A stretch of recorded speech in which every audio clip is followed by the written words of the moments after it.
Sidang Sambo, saksi ahli sebut motif kejahatan bisa tentukan berat ringannya hukuman.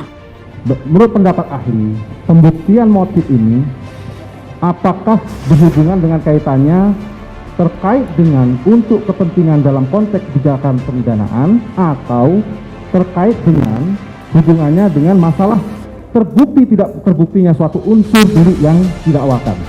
Satu, itu menjadi salah satu faktor menyatakan bahwa terencana terbukti. Yang kedua, bisa jadi motif itu menunjuk kepada sikap kebatinan pelaku saat memutuskan situasi dalam tenang. Artinya apa? Bisa jadi karena motifnya ini maka kemudian pelaku emosi. Gimana cara menunjukkan? Silakan datangkan ahlinya. Apa perkataan ahli psikologi terkait itu? Itu yang pertama. Yang kedua, karena seperti itu motifnya, maka kemudian hakim dalam putusannya itu dijadikan sebagai faktor yang memperingan pidana. Itu ada putusannya 2011. Ya, itu menjadi hal-hal yang memperingan pidana. Baik.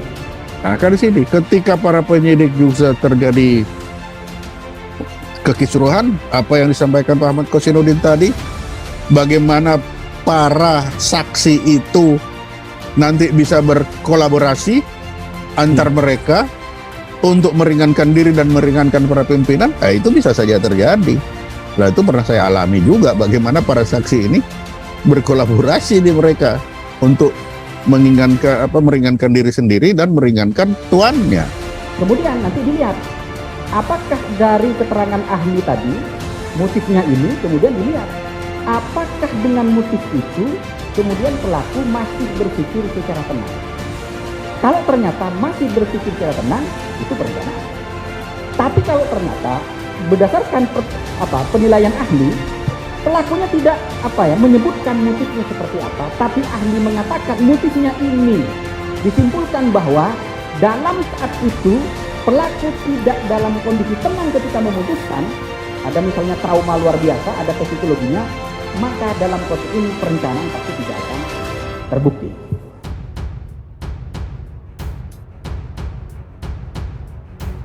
Guru Besar Hukum Pidana Universitas Andalas Elwi Daniel memberikan contoh bagaimana motif kejahatan bisa meringankan hukuman pelaku. Hal tersebut Elwi sampaikan saat menjadi saksi persidangan kasus pembunuhan berencana Nofriansah Yosua Huta Barat atau Brigadir J dengan terdakwa Ferdy Sambo dan Putri Candrawati Selasa 27 Desember 2022. Elwi mengutip buku yang ditulis Ahmad Ali, Guru Besar Ilmu Hukum Universitas Hasanuddin, Makassar. Elwi kemudian memberikan contoh 3 orang berbeda melakukan tindak pidana yang sejenis, yaitu mencuri seekor ayam. Namun saat menerima vonis, 3 orang yang melakukan tindak pidana yang sama tersebut menerima durasi hukuman yang berbeda. Orang pertama dihukum kurungan 3 bulan, orang kedua atau si B dipenjara 6 bulan, dan si C mendekam selama 9 bulan di penjara. Elwi menjelaskan disparitas pemidanaan yang terjadi dikarenakan motif yang berbeda. Sedangkan motif yang kedua atau si B mencuri ayam karena alasan berjanji untuk memenuhi kegiatan yang membutuhkan uang. Sedangkan saat itu si B tak memiliki uang hingga melakukan pencurian. Terkait kasus ini, Sambo dan Putri didakwa melakukan pembunuhan berencana terhadap Brigadir J bersama Richard Eliezer atau Baradae, Ricky Rizal, dan Kuat Ma'ruf.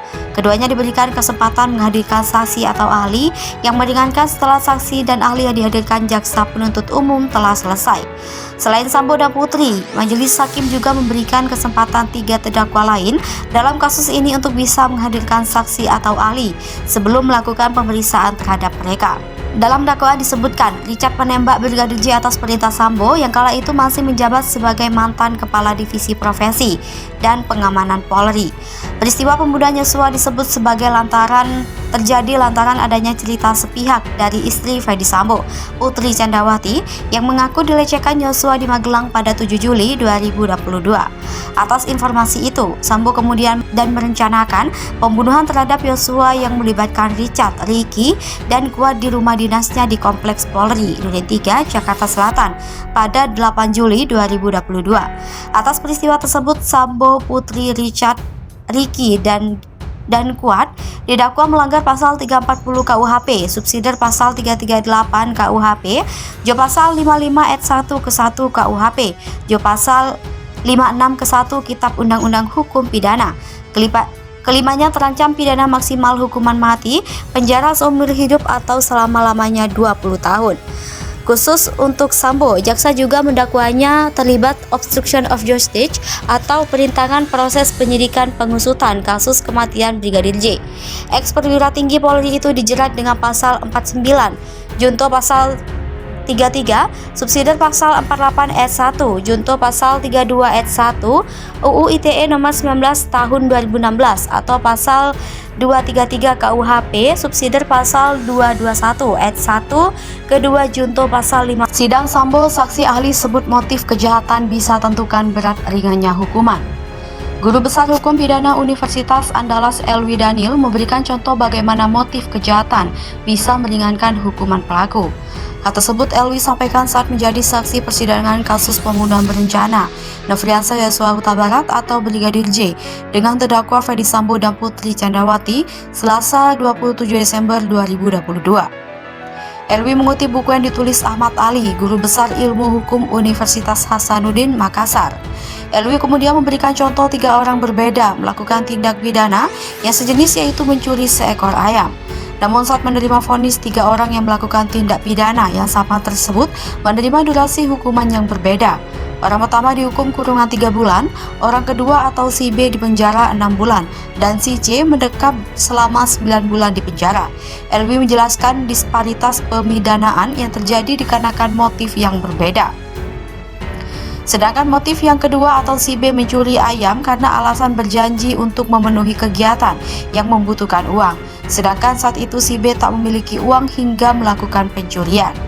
Terkait kasus ini, Sambo dan Putri didakwa melakukan pembunuhan berencana terhadap Brigadir J bersama Richard Eliezer atau Baradae, Ricky Rizal, dan Kuat Ma'ruf.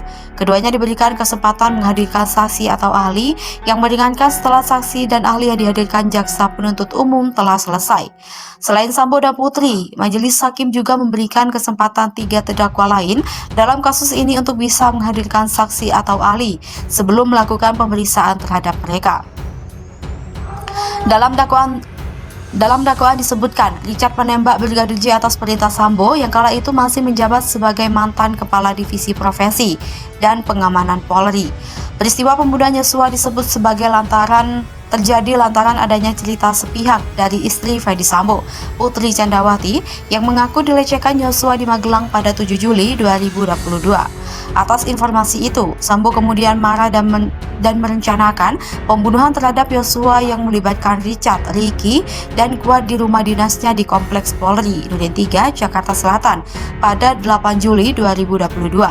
Atas peristiwa tersebut, Sambo, Putri, Richard, Ricky, dan Kuat didakwa melanggar pasal 340 KUHP, subsidiar pasal 338 KUHP, jo pasal 55 ayat 1 ke 1 KUHP, jo pasal 56 ke 1 Kitab Undang-Undang Hukum Pidana. Kelimanya terancam pidana maksimal hukuman mati, penjara seumur hidup atau selama-lamanya 20 tahun. Khusus untuk Sambo, jaksa juga mendakwanya terlibat obstruction of justice atau perintangan proses penyidikan pengusutan kasus kematian Brigadir J.